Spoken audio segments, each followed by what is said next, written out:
My name is Winnie Chan, and I'm really privileged today to be with Rita here. Rita doesn't need any introduction, but I still do a very brief one in case some of you did not come last night. How many did not come last night? Okay, all right. So as you know, I will not do the acknowledgement yet. I'll just make a very brief acknowledgement that we are on unceded traditional territory of the Salish people. Yeah, and Rita would be talking much more about the land and so on. So Rita Wong is a poet who has been well known, at least in our circles and beyond later, as she was discovered by many people, starting with her first poetry book. And she has a long relationship with ACWW. I won't go into all of that. But for me, even though I had heard of her and known some of her work, it was through an engineer that I first was introduced to Rita. And that is my boss at UBC, Vice President Katie Shrivastava.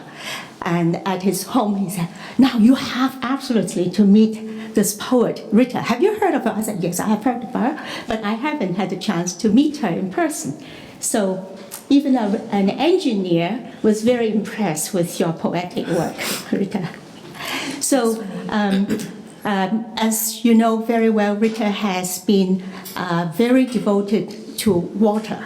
She even walk around with this character and the word water on her T-shirt.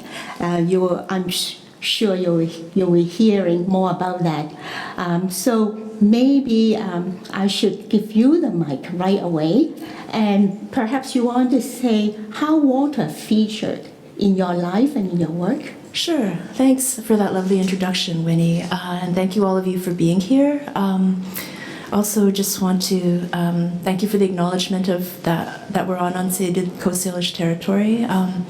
As many of you know, I was arrested up at Burnaby Mountain, and that's because there are many of us who want the land and the water here to be protected for current and future generations.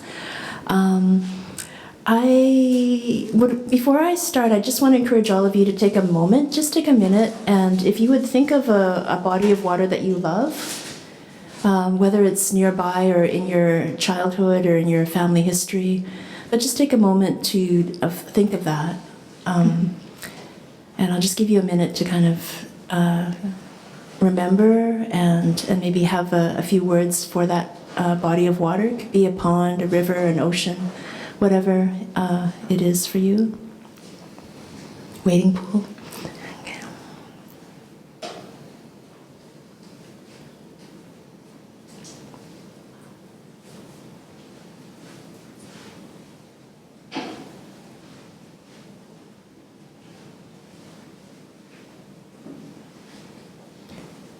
And what are the words that come up for you when you think of that body of water? Is that anybody feel like yelling out a word or two? I'll go then. Crystal clear. Crystal clear. Okay, good. Yep. Anything else? Yep. Serene. Serene. Beautiful. Life. Quenching thirst. Quenching thirst. Good. Life. Yeah. Nourishing. Ah. Nice and cool. Nice. Yeah. I think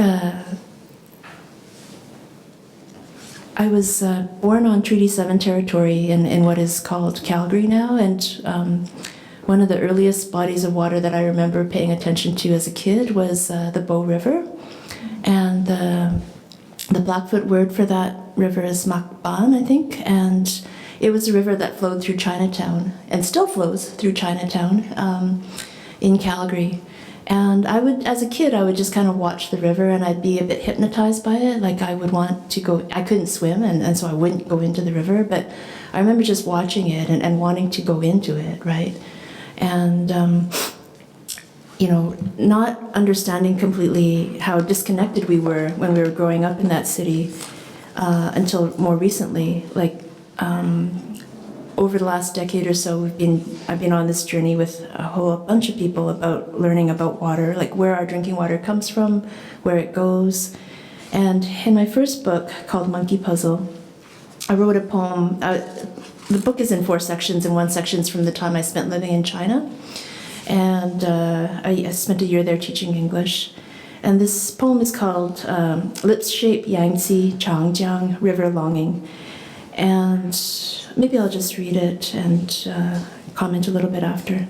3 gorges, you whisper, the sound of rocks filling your mouth. We who've always been displaced by poverty, sent across the ocean to find rice. I look for the big sky, but clouds suffocate me. Rain defeat for the dispossessed, families pushed out of homes, mouths gaping hunger. Stone soup, stone face, cracking as earth reveals herself through us.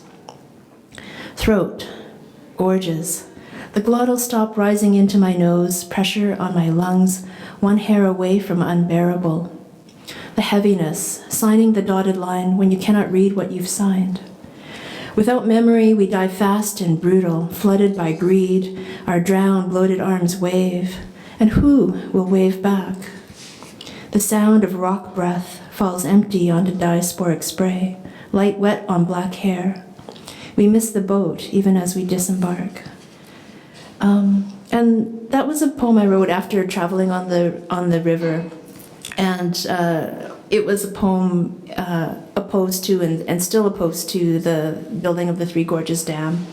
And as you know, that dam was eventually built, and it's been so devastating that some people say that it's actually changed, like the earth tremors around the area and the possibly even the rotational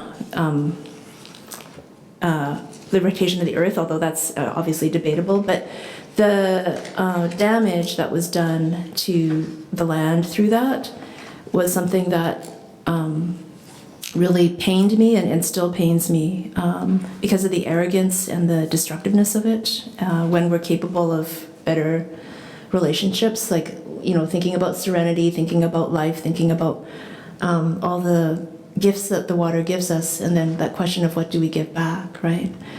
And so that poem was a sort of a starting place in terms of my opposition to dams. And then more recently, with Beholden, it's a poem for as long as the Columbia River, and it was written traveling along the river, which is, the traditional territories of the Ktunaxa, the Sinixt, the Shekwekmak, the Okanagan, the Syilx, and many more Indigenous peoples throughout this beautiful watershed. But this beautiful river has 14 dams on it, 11 of which are south of the border, or what my friend in the audience calls the medicine line, and north of the border are 3 dams. And so I was thinking about and spending a lot of time with the river and looking at kind of what happens because of the river and that we forget about it. So I'll just read you this little bit from that book. The river does not end at its shores, but flows through slowly the trees and grass, the electrical fields and logging yards, the hum of the refrigerator, the flash of your cell phone relying on river, whether you know it or not. River as archive of rain, pesticides, urban debris, rural runoff. River as encryption of political power, as exodus of endangered species leaping upstream to bash against concrete blockade. Banal abomination, impervious to kinship of life. Yet kinship of rivers flags another path for allegiance to take, the union of the living. From tardigrade to tributary, otter to osprey, grandparent to guardian. So, if you've ever watched footage of salmon trying to go up the river and then they bash up against this dam, it's heartbreaking because they have such a passion to live, right? And they're just like, keep beating their heads against this concrete barrier. And so here, these lights that we're using, this microphone that we're using, I'm quite conscious that it's related to hydropower. A lot of the energy that we use is connected to the dams that were built. And so the Columbia, as I mentioned, has a lot of hydroelectric dams on it, but so does the Peace River, which is up in northeastern BC. And that river has the Peace Canyon Dam and the WAC Bennett Dam. And then when the WAC Bennett Dam was built in '68, which is the year I was born, so I share a birthday with this dam, which is very weird. Mm-hmm. And about a third of the electricity we use comes from that dam. And so now they're trying to propose to build a third dam on this river called the Site C Dam. And so I've been spending quite a bit of time up there trying to stop that from happening with a whole bunch of people who have been up there. So the West Moberly First Nations, the Prophet River First Nations are part of what is called Treaty 8. And Treaty 8, basically provides for the rivers to keep running, the grass to keep growing, for people to continue to be able to hunt and live the way that they have traditionally. And the Indigenous peoples there are fighting a big legal battle to protect their land and the river from this dam. And this dam would flood, an area that has sacred medicine grounds, cultural treasures, and just forests that we can't afford to lose at this time of climate crisis. So when I think about what I've learned from the Columbia River, and I was talking just briefly last night about the Fraser and the Columbia and the Peace, each of these rivers has so much to teach us if we spend time with them, if we give back to them, even a little bit of what they've given to us, right? So there's a lot of propaganda or a lot of advertisement, I guess, out there from BC Hydro that will tell you that this dam is clean and that we need it, but we don't need it. There are many experts who've actually done the number crunching and looked at the effects of dams. They're not anywhere as clean as people think. Mm-hmm. So the amount of methyl mercury that we released is very harmful to the whole ecosystem, and also the amount of methane that comes out of dams hasn't been adequately studied or understood. So it's not a solution to the crises that we face. And as you know, actually before I get into that, I do want to talk a little bit about Burnaby Mountain and the fights here around the Burrard Inlet. But before I do that, I wanted to mention a couple of things. And one is I've been really struggling. The Columbia River poem was a lot of fun to write, just spending time with the river. And I would like to give back to the Peace River, but it's really hard. I'm going to just read you the names of some of the animals and the life forms that would be destroyed if this dam is built, who would lose their habitat.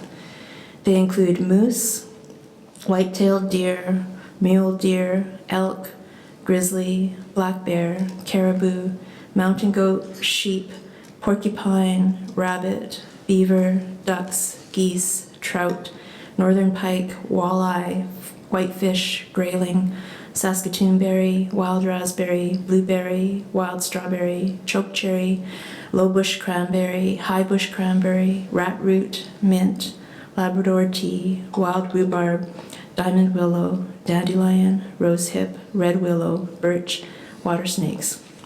And then there's another list I'll read as well, if I may. Pearl dace, pygmy whitefish, bull trout, spot-tail shiner, western toad, striped hair streak, common wood nymph, tawny crescent, assiniboine skipper, old world swallowtail, beaver pond basket tail, Alberta arctic, eastern red bat, broad-winged hawk, cackling goose, great blue heron, western grebe, short-eared owl, Nelson's sparrow, double-crested cormorant, Forster's tern, wandering tattler, American bittern, Cape May warbler, barn swallow, bank swallow, yellow rail, protracted tar paper, smiling shadow, little blue stem, fox sedge, tender sedge, European water hemlock, gardener's sagebrush, meadow arnica, riverbank anemone. And that's just like a small, portion of what is at risk up there. So it's I teach an environmental ethics class, and it's hard to not feel depressed and kind of paralyzed when you look at the amount of destruction that's going on. But I do want to say that I do believe that it's possible to change things, that history teaches us when people work together that we're capable of things that we're not capable of when we're alone. And so, you know, there are examples of dams being stopped, for example. Not many, but some, right? And whether or not they're examples, you know, the work still needs to be done. And so that's been the task, I think, for me for the last while, is to try to figure out, like, I wrote that poem many years ago in my first book, and I feel like because I wrote that poem, I want to do things in the world to honor that river and that poem, right? That words teach you where you can take your actions and what you might do, and they might help to guide you towards a world that we need to build together. Mm-hmm. So you are not just a poet, but you are an activist, and your activism informs your work, and your work also reflects what you care deeply about. Yeah, one of my mentors, Claire Harris, an African Canadian poet in Calgary, she warned me once. She said, "Don't let people call you an activist, because it means that you have to do all the work and they don't." And I was like, well, I don't care what they call me. You know, they can call me an activist, they can call me whatever. But I think that I don't mind the term, but I do think that I don't see myself as an activist so much as somebody who's doing the housekeeping or doing the homework or doing whatever needs to be done in the moment, right? Mm-hmm. And so when we're up there at Burnaby Mountain, or when we're up at the Peace Valley, like, I see us as somebody who's of Chinese descent from the Pearl River Delta, and living on now unceded Coast Salish territory, and also on, when I was growing up, on the traditional territories of the Blackfoot, the Siksika, and the Stoney First Nations, that there's a huge learning curve and a responsibility to learn the Indigenous cultures of this place and to respect the Indigenous peoples of this place. That there's been a lot of violence done here, but it is not too late to change that, or there's still a lot of healing that can and has been happening, right? And so to be as good a relative as one can be, whatever that looks like, you know, it's going to be different for each of us, because I think we all carry different gifts and different skills, right? Yeah. But whatever that looks like for you, I think it's important to try. And so I'm going to maybe share a poem called Night Gift. And one thing that happened when I was in jail was that I got more mail than I've ever gotten in my life, and it was amazing. I was so moved that so many people wrote and sent messages of encouragement.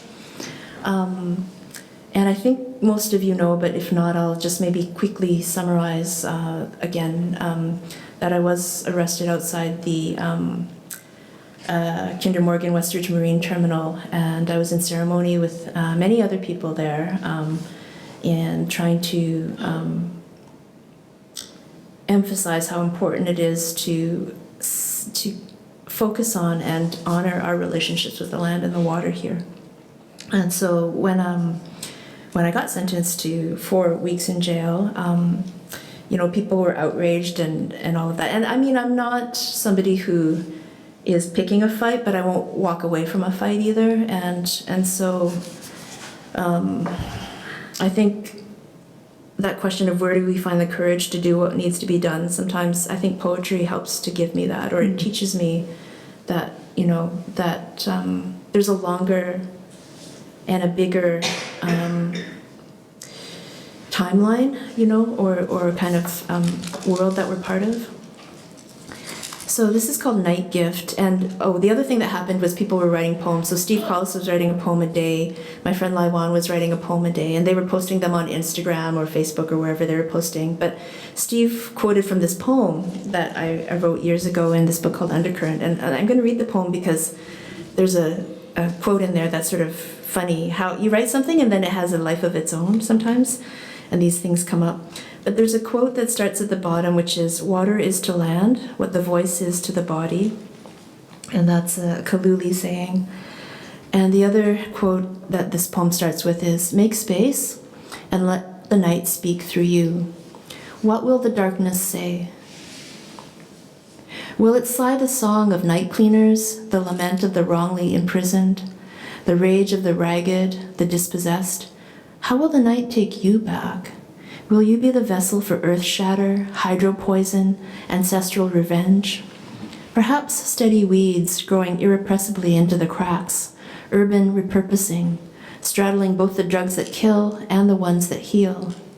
The globe moves around the sun, unstoppable, feeding pine trees and the petrostate alike, giving us the days and nights by which to stand with the trees, what the oil industry calls overburden, or to die more rapidly, more stupidly by peak oil, as rivers and oceans fill with carcinogenic waters from the petroleum plastic supply chain.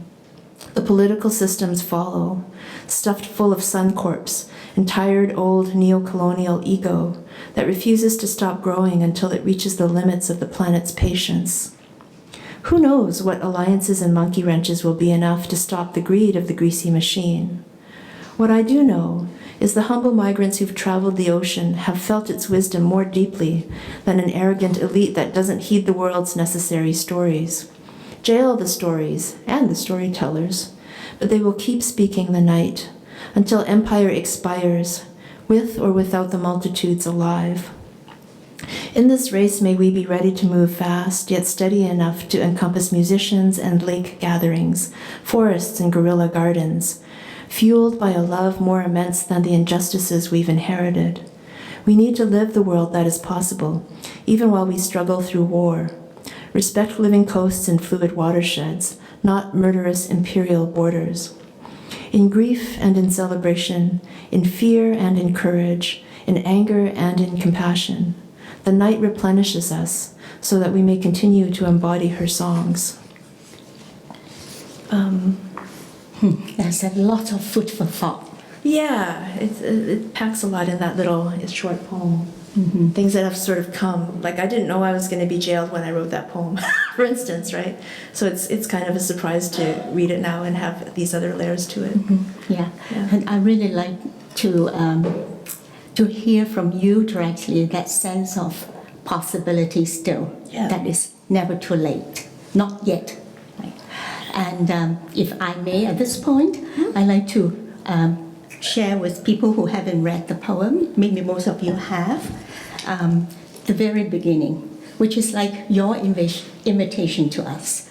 So you wrote this poem, this very unusual long epic poem, as long as the river, with Fred Wah, and maybe later you can comment on that creative process, how the two poets work together with this river that you travel on, and I was fascinated by that process. Too bad Fred could not join us today. So it's my good fortune to be able to at least be your punctuation marks today in the conversation. And so here's the, as many of you know, that there are actually two strands, two threads parallel to the river. Sometimes they crisscross, sometimes they get over on the other bank.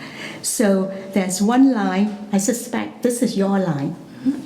So the handwritten line, it starts, secret starts here, and water fills eyes simply, honor, and then it goes on. And then on the upper line, which is printed, it's a very different mood, but it's also an invitation from Fred. And he says, listen, on my way to get a pail of water down by the creek. So we are invited to listen. And Rita draws our attention to the fact that secret starts here. So with that opening, would you like to comment on that very unusual creative process, which is so beautiful? Oh, thank you. Well, I think to start with the question of the sacred, or what we hold precious in our lives, that poem starts at the headwaters and then goes all the way to the mouth of the river. And, you hear that water is sacred. And if we remember that our bodies are also, a lot of water, that we ourselves are sacred, if we remember and treat ourselves as such, right? And treat each other as such. But I was very nervous about writing that poem, I have to say, and I still, when Fred and I took trips and we were working with an artist named Nick Comber, who also teaches at Emily Carr, he wanted to do a project around the river, and he and some other artists had invited us to join them as writers, and I wasn't sure I was going to do it, but I was talking with a friend of mine, Dorothy Christian, who's from that watershed and who's Tripwakmuk, and I kind of, checked in with her and said, I'm not sure, and she's kind of like, well, why don't you, pray on it and listen, and so I did, and when we started the journeys at the headwaters, we offered some tobacco and we sat and just listened to the river, which is a very modest and humble little marsh at the beginning, and I felt that it would be okay to try, right? I wasn't sure where it was going to go, but yeah. So there's Jeanette Armstrong, who's a very amazing writer from that watershed that many of you may know, Okanagan writer. She has written many articles that have educated many of us, and one of them she talks about how, an Indigenous sense of self includes not just the mind and body. In the West, there's a sort of Descartes, I think, therefore I am. There's sort of this mind-body dichotomy. But it's missing a big picture. Like when Jeanette talks, she's talking about mind, body, heart, and spirit. And the heart and the spirit, I think, are something we really need to stay connected with and to pay attention to, right? And so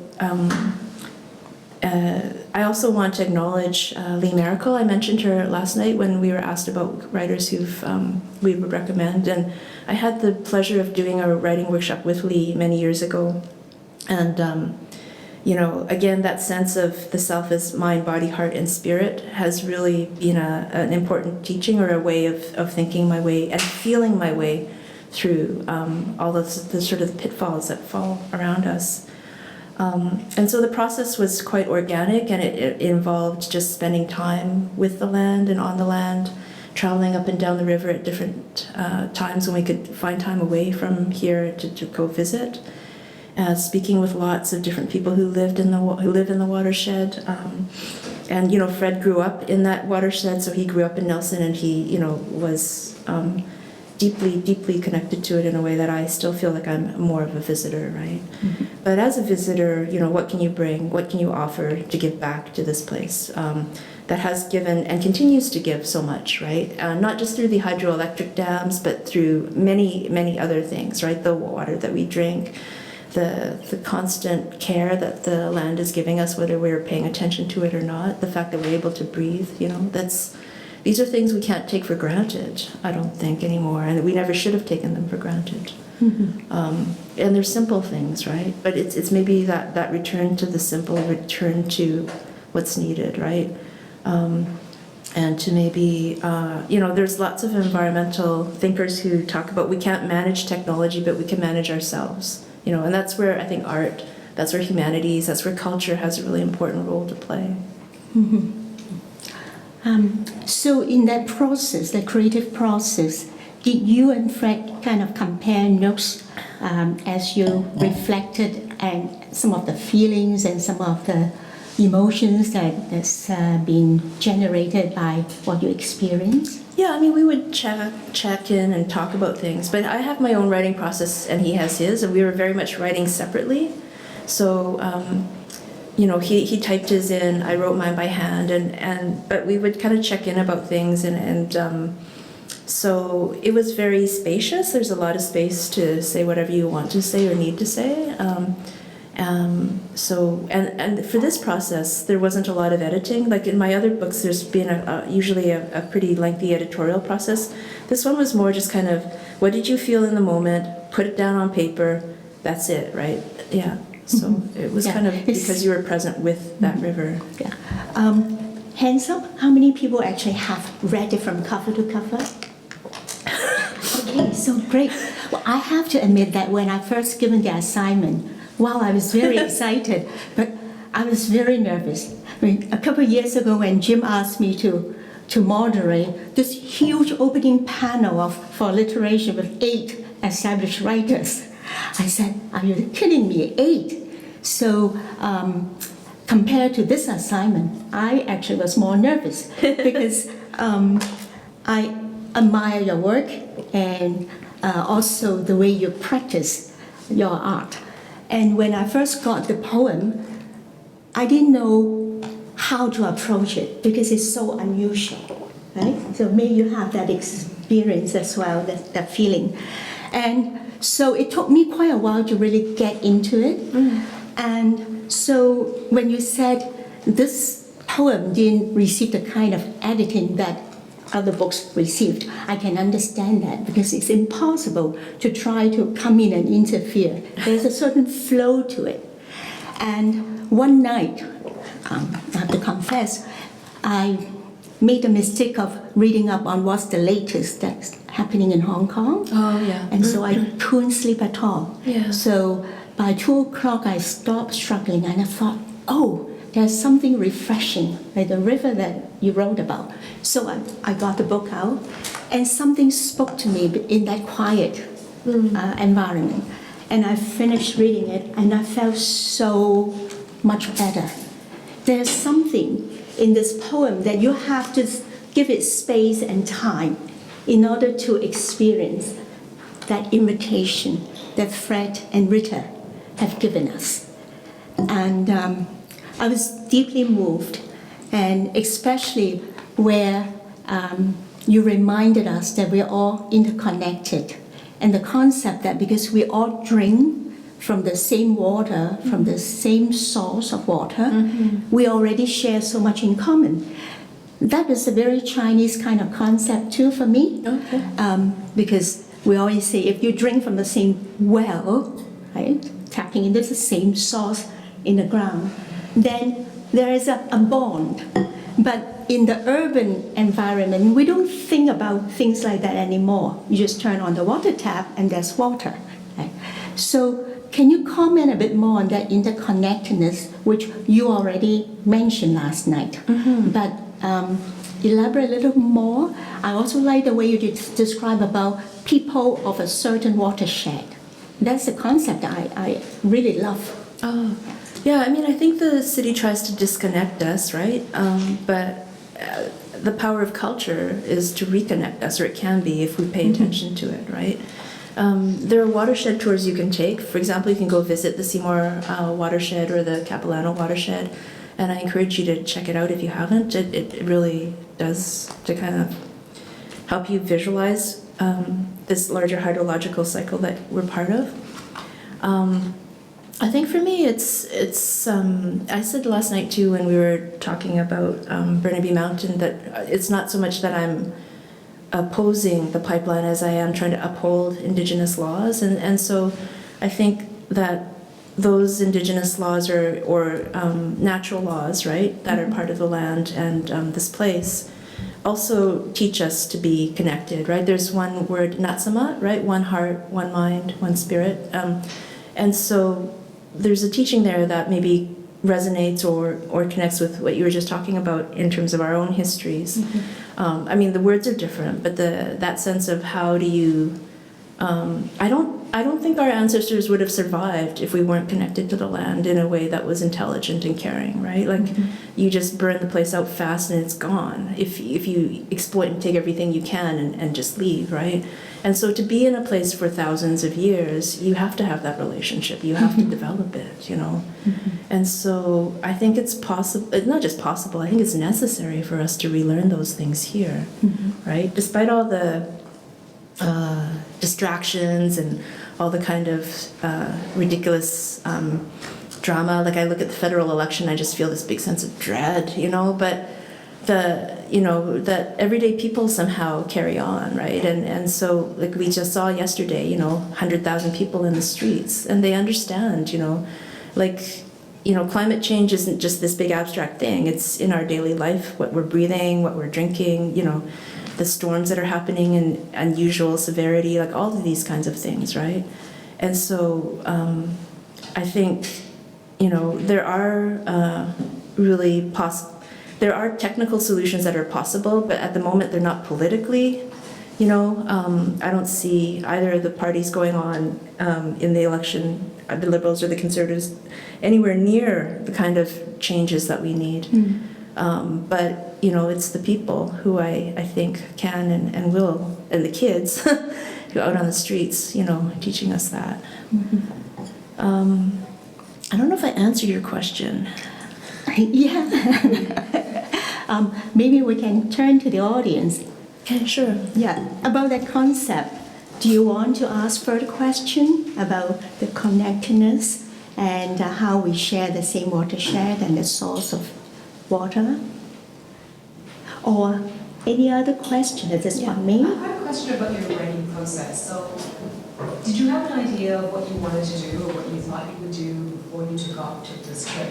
And did you write every day or write after a certain portion of the river that you traveled on, and then thought about the feelings and what river gave to you? Yeah. It's interesting. Like, I wrote it while I was there in that watershed. So we'd travel and check out things and spend time. And then towards the end of the trip, I spent time by myself in a dormitory at Selkirk College. I just kind of holed myself up alone for like 2 days, I think it was, and just wrote and wrote and wrote. I had a piece of paper and I just kept writing. And I had the map and I was just writing along the map. And basically, it was a processing of what I had gone through in the previous days. So it was all kind of all at once, and it was a very sort of intense process. I don't usually do that. Like, I usually work little by little in my daily life, bits and pieces. You just try to find time when you can. So it's unusual to have that kind of luxury of time. But I think that's what the river needed, like the scale and the size of this being, this life form, it needed that. I couldn't have written it. I mean, it would have been a very different poem if I had tried to just pinch in a few words here and there on different days or whatever. It wouldn't have worked the same way, I don't think. How far did you travel on that river? Because I thought you had actually traveled quite a bit of that river. The whole length at different times, from one end to the other. Okay, because it seemed to me that you had a different feeling for different parts of the river. That's right, yeah. Like, there's just some crazy things, like ridiculous things going on, right? Like those apples that we buy in the supermarket from Washington, like if you go down to southern Washington and you see the amount of water that's being diverted from the river just to like feed those orchards, it makes no sense, right? Like that's river water that the salmon would have needed or used, right? And yes, there are dams, but like, the balancing act of having apples instead of salmon, like it's a diminishment of what's there, right? Yeah. Mm-hmm. Would you like to read more from the poem to give people a sense of the different moods or your different responses to the river?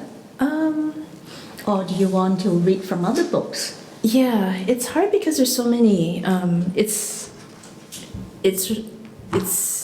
I'd like to sit down and read the whole thing at some point from beginning to end, but it's hard for me to do it just to pull out a piece here or there. Maybe what I'll do is I'll read, this is Undercurrent, which is also a book around and for and with the water. So maybe I'll read one piece of that and we could either open it up for questions, or I also wanted to maybe open up the possibility of singing a water song, if Stacey would be willing to help with that. Got the drum. And so, up at Burnaby Mountain, we're a group of folks called Mountain Protectors, and we've been up there since last March. I want to encourage people to support and get involved in ways that they can feel comfortable doing. Okay. I'm gonna read this piece, I think. It's The other thing that I wanted to mention was, and if you've read the Tyee piece, you'll know this, but this journey over many years has also included going up to the tar sands in northern Alberta. And when I talk about my opposition to the pipeline expansion, it's as somebody who was born in and lived in Alberta, and somebody who feels that the best way I can give back to the land and the people there, including the people in the oil industry, is to get us on a transition out of that industry. And it's not coming from this sort of hateful, knee-jerk place, but it's coming from a very saddened but also loving way. So I'll just read this. We are undercurrent, overburden, the rolling earth, the spin that won't be doctored, the healers who want to live well on this revolving planet. Our needs are few, and our desires, many. We need clean water. We need clean air. We need to eat plants powered by sunlight and earth. We need kinship that builds peaceful relations. We need to respect our differences without letting them kill, destroy, displace, incarcerate, and oppress us. We need the small picture and the big picture. We need to share. We want to share. We see that obscene wealth for a few is not merely a sign of merit or talent or ability, but also a spiritual sickness, a bloated ego, a reduced capacity to respond to the suffering of one's kin. We want everyone to understand that the tumors in the moose and whitefish and our neighbors are a sign of our failures, not our successes. We are tired of glorifications of war and the reenactments of its impoverished logic in our bureaucracies. We want to restore balance, right relations, ethical being. We cannot afford delusional hierarchies. We will not race each other to the bottom. We commit to live up to the future's call. We want our lives to not be wasted. And on that note of not wanting to waste my life, I don't always know what the best thing is to do. And I think that my individual actions, like whether I recycle or bike or whatever, those are nice, those are small, but they're at an individual scale, right? And so the scale of the solution that's needed is to stop that pipeline, right? To stop that down. I know I can't do that by myself. Like, it doesn't matter if I recycle or not. And so how do we work together, right? Like, how do we build that kind of mass movement or that kind of momentum to do that, right? I mean, I remember growing up in university and thinking, like apartheid seemed like it would never end, and then it ended, right? So things do change and people change them, right? We could look at civil rights movement, we could look at, various movements in North America as well. But, things always seem impossible until they're not, right? So the work that's being done on the ground to stop the pipeline, I think, is really important. We've seen, hundreds of people out, all sorts of walks of life, young people, old people, and it's again back to that sense of interrelationship and that sense that we're in this together. Mm-hmm. So I'm somebody who was like a bit of a bookworm as a kid. Like I read a lot of books. I loved hearing about Anne of Green Gables, which I loved as a kid too. Like all of that. But as an adult, I've kind of had to sort of come to voice. So I used to throw up before doing readings and poetry, and talking to people in public, and over practice and just effort, I got over it, right? And then I spent a lot of time last year up at Burnaby Mountain, at the Watch House and at Camp Cloud, at the camps that were trying to stop the pipeline. And I spent more time singing up there than I ever have in my life. And, I love singing. I was a girl guide, learned kiddie songs, brownie songs, but never felt like I could, like it would be weird for me to sing in public because I'm not confident in that voice. But I believe everybody has a voice and everybody can sing, right? If we're not conditioned to be ashamed of ourselves, if we're not conditioned to be fearful of that. So what I'd like to do, if we have a few minutes, I think we have enough time for this, is to sing this water song that we've been singing up at the mountain at every single protest and rally and march that has happened just about, I think. And I haven't been to all of them, but just about. If I could ask Stacey to come up with me. And maybe just Yeah. thank you for coming, Stacy. Yes, good luck. So while you're preparing for Yes. to teach us to sing, I've already asked for your forgiveness for me Okay, to be leaving that's at fine. 6 o'clock, and Alan will step in if you want to gain back the 5 minutes because we started 5 minutes late. Okay. So you can start the song, and you can have my microphone if you want. Well, he doesn't need it, but I'm just going to speak quickly in my sacred language, just like their language is all around. Manabozu, Gichimanadu, Gichimakwa, Makwa, and Dodam, Anishinaabe. And in my language, I mean, it's a great honor to be amongst you, my dear relatives. I love you. My name is Young Grizzly. I come from the Bear Clan, and Anishinaabe just means people of the earth. I'm not an Indian.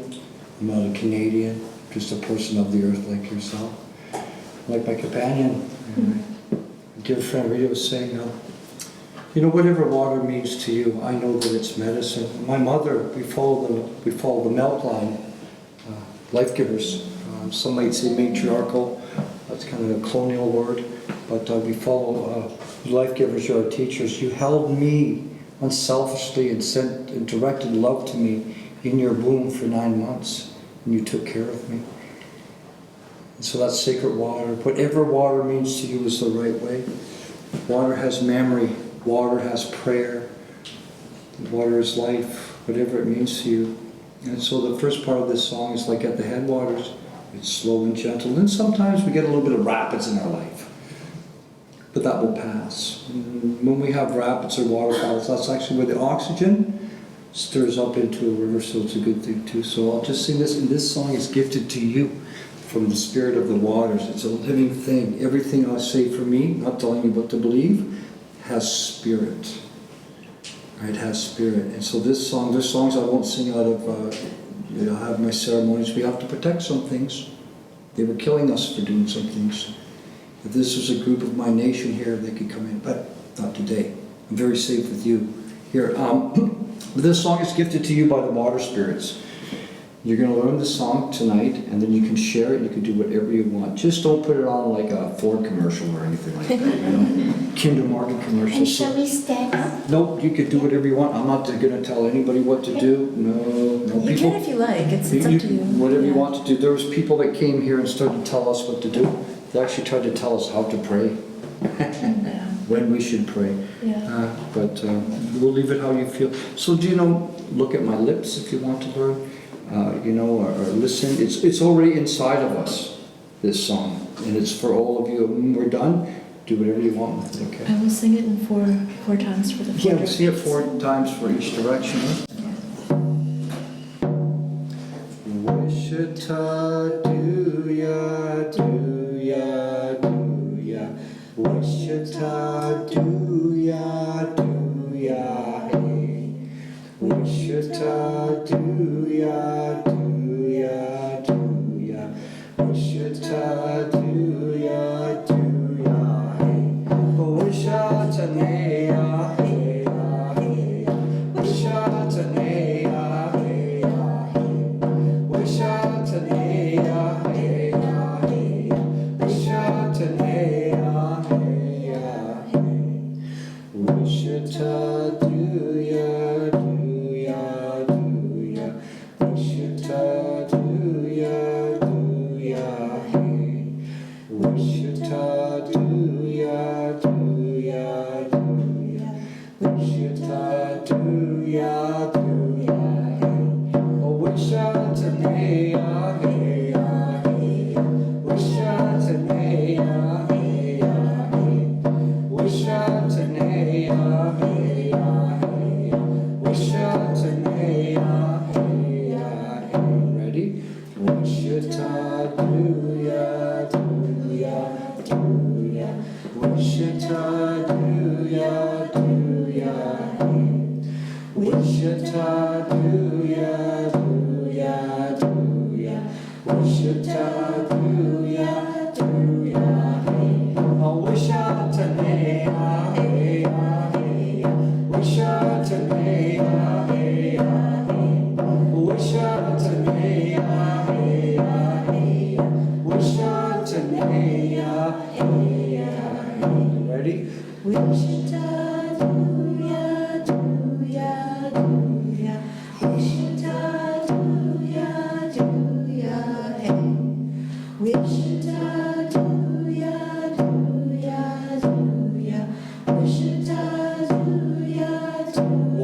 this life. Ah, wish I today.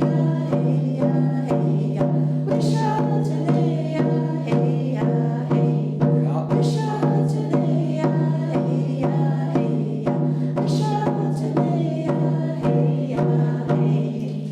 Language, that song is now part of you. You can teach your children. You can go have a spirit bath. When you drink water, we give thanks, thanksgiving, and it helps with that vibration, that medicine to come into us. And for some of us, we should only be like singing in the shower. But so Chibigwich, you honor me. Thank you for your teachings. Thank you, Stacy. Yeah. Thank you very much. Yeah, it's your song. Yeah, just Stacy and Cynthia and Jim and a whole bunch of us have been up at the Watch House a lot, and we're still up there, actually. Yeah, until that pipeline stopped. So.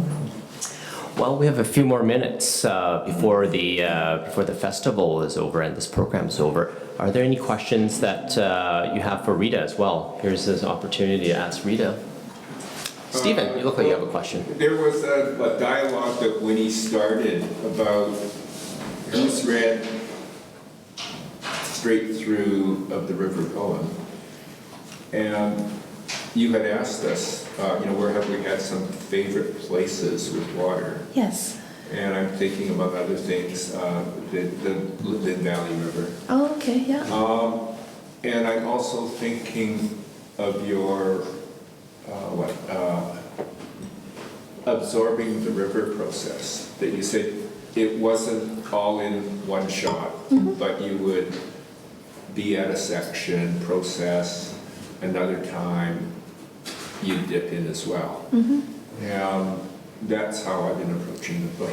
Oh, good. Like I could, dip into the river in one section, and when he talked about, sometimes the words would cross. So that might be like where I'm walking across the river on a bridge. And sometimes I'll go downstream, other times I might go upstream.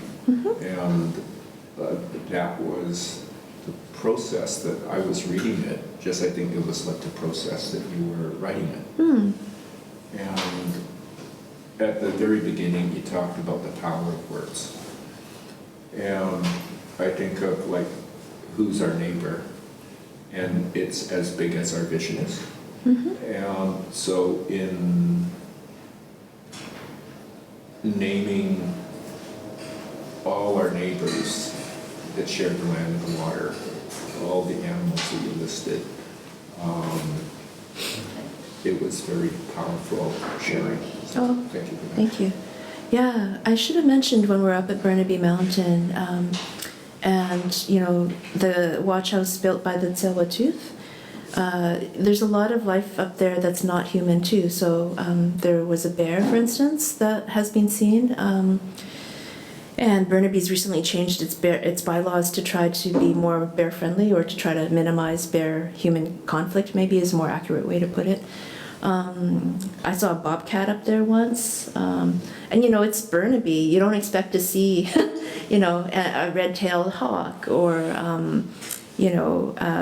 there's lots of life up there. I mean, the most common thing is people walking their dogs. It's very suburban, but there's lots of other creatures, and there's actually a bunch of creeks that go through from the top of the mountain at SFU, right, through that tank farm down below, and there's Eagle Creek and Silver Creek, the sort of temporary names, I guess.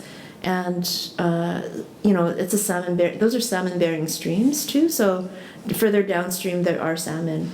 So like when we're thinking about the land, it's not just out in the sort of rural areas, but even in the middle of Burnaby, right? Like Still Creek has been brought back. Salmon has come back to Still Creek, amazingly enough, right? Which is in Vancouver. So it's possible to coexist if you are trying hard to do so, right? But if you assume that it's impossible, then of course it's going to be impossible. So when the salmon came back in 2012 or whatever, like that was amazing. That was really like a kind of a heartening thing, right? Well, I have the term like urban wilderness. So on that south side, it's sort of the mowed grass, but especially when it's too steep, and that there's the cliffs that people can fall off. that's the wilderness, Okay. where especially the birds have a home and have shelter. Yeah. And the closest, like in the city, is the back lanes. Yeah. That they grow wild, and that the blackberries are growing, Yeah. and the birds are like reseeding these Yeah. plants. Yeah. Yeah. Yeah, and I mean, I'll see like people foraging for fiddlehead sometimes, or mushrooms, or sometimes fishing, you know, or trying to. I think in New Westminster, I saw an old Asian guy trying to fish. I don't know what he was getting out of the freezer, you know. So, yeah, I think that somehow we have to learn to coexist. Any other questions or comments? Yeah, back there. I think you're very courageous to do that protest, is particularly being of Asian descent. I did peace walks in the 90s. Oh, nice. And there were only like 2-3 people with black hairs Oh, in those events. So when I heard you're doing that, whoa. So this is kind of a practical question. Now that you've been to jail, do you have a record now? Is it going to impact like you getting in and out of the country? well, this is the interesting thing, okay? According to the judge, he has our records sealed, so it's not supposed to affect us. But I don't know if I trust him or the system that he's part of. Mm-hmm. But that's a risk I was and still am willing to take, yeah. I have talked to other people who got arrested and have traveled to the US no problem. Mm-hmm. So it shouldn't have an effect, but you know, it's hard to say, yeah. You haven't tested yet. I haven't tested it yet, yeah. I did learn in prison though that if I have a record and I want to travel, I can go to Mexico no problem. So that's useful information if you ever get a record. Yeah, but the States, no. Yeah. How much of the Yangtze River did you travel? So I lived in Shandong province, and so we took the train across to Gansu, and then we kind of went down, and I just basically took, there's sort of like boats, ships you can take from about, I guess it would be in Sichuan, so from Chongqing roughly, I think it was. I'd have to go back and look at the map, but yeah, and then down all the way to like almost to Wuhan, like quite a length of it, maybe like, it was like a couple of nights, I think. Those are the river cruise boats. Yeah, and I mean, those boats are like, they're big, and like there's rats on those ships, you know? Like I had food in a plastic bag, and like the rat ate right a hole right through it, right? So it was, you know, an adventure, I would say. But you know, there was a lot of, you know, this is something I should have mentioned. People, you know, speaking of activists, there's a woman named Dai Qing, right, in China, who worked really hard to try to stop that dam, right? Did amazing work trying to stop it. Wasn't successful, but her work is still to be honored. And there is a film called Waking the Green Tiger that's about a successful effort to stop a dam in China. It's worth checking out if you want a good story to kind of cheer you up. And it was because people in one village learned from people in another village. The people in the village the village was flooded and destroyed, and people who used to be able to grow their own food were now scavenging off of dumpsters, right? They had no way of making a living. Mm-hmm. And so, but the people who were about to get this dam learned it from the villagers who'd been made homeless from all of this, right? That the promises that, you know, you'd live in a nice place, blah, blah, blah, that those were not to be trusted. And so they managed to mobilize and to stop, a small dam, but a dam nonetheless, right? Mm-hmm. So there are success stories even in China, and we need to be aware of them. Yeah. So Waking the Green Tiger, I would start there. I have another question. Yeah, go for it. I remember I did travel, and they call it the mother of the Yangtze River. It's just a tiny little trickle. It's like a tiny little trickle that it would take you a long time to fill your water bottle. Did you go there, and what was your experience like trying to be more spiritual around that, and then it becomes, how the Yangtze River becomes the it's- lifeline for all of China. Yeah, it is an amazing river. I didn't go there. I wish I had. But there's a film about the Yangtze River that came out a few years ago. It's black and white, and it's the length of the whole river in silence. Like 3 hours of it, right? From the mouth all the way up to probably what you just talked about, like the whole length of it. And you see it's just like, it's an endurance test because nobody's, but it's an amazing document of this river, right? 3 or 4 hours, it's like a long film. Black and white, no words, recently made, right? Yeah. So I would check that out too. It was at the film festival. I saw it at the film festival. People were walking out and stuff, yeah. It's just, But it was what you said, after all the cruise boats, the city garbage, finally you can get up to the source. yeah, But, it does take a big journey. yeah. Well, as a moderator, I get the last question. That's the privilege of being a moderator. I'm also kind of running out of time as well. Rita, one of the things that struck me was that the Asian Canadian Writers Workshop had sent you mail. And Thank you for trying. We tried. Yeah. Both pieces of mail were returned to us. And with sort of legalese written on it as well as why. So there are a whole bunch of reasons why, and sort of checked it off. It kind of struck me in terms of how tightly regulated, even what you were reading. Certainly, there's other things that they regulate as part of the prison system. Within these constrictions and restrictions, how did you continue your art? And I guess the last question is, what will be coming out from your experiences here in terms of what the public can see in terms of your writing? I don't know. My friend Dorothy said she said she expects a book out of it. I actually don't know if that's going to happen or not. It may or may not. But I don't think about it so much about it as art but as life. And so the practice of just staying focused on what matters isn't always possible, but okay, so maybe I should say this. I don't know if I should say it, but I'll say it anyway. So many years ago, I'd gone on a Vipassana meditation retreat, and it's like 10 days of silence. You're up very early, you're meditating all day, and you're basically, very simple vegetarian meals. And if you think about the meditation retreat, it makes everything very simple, and you're just focusing, right? I brought some of that, I think, to prison in the sense of trying to do yoga, trying to go outside and sing, trying to find time to just be grounded and feel and I was lucky.